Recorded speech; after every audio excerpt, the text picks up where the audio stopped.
ভাই রে ভাই, ফেসবুক তো অন করার উপায় নাই। ফেসবুক খুললে একটাই কথা, পরিমণি আপুর শাড়ি চাই, পরিমণি আপুর শাড়ি।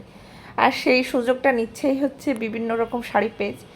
এ পেজ বলে আমার কাছে আছে, ও পেজ বলে আমার কাছে আছে। এ বলে যে আমার কাছে same to same colour, design সবই একরকম আছে। আবার কেউ বলে কম প্রাইজে আমি দিচ্ছি সেম টু সেম শাড়ি। ব্যাস এগুলাই দেখা লাগতেছে এখন, শাড়িগুলা, ছবি, ভিডিও, রিলস, নানান জিনিস আর কি। অথচ আমার কাছে সেম টু সেম শাড়িটাই আছে। এখান থেকে 2-2.5 বছর আগেই আমার শাড়িটা নেওয়া। আমার দেবর দুর্গাপুজোর সময় আমাকে গিফট করেছিল, কিন্তু আমি শাড়িটা এখনও অবধি পরিনি। আমার শাড়িটার ব্লাউজ তৈরি করা হয়েছিল না বলে আমি পরতে পারিনি।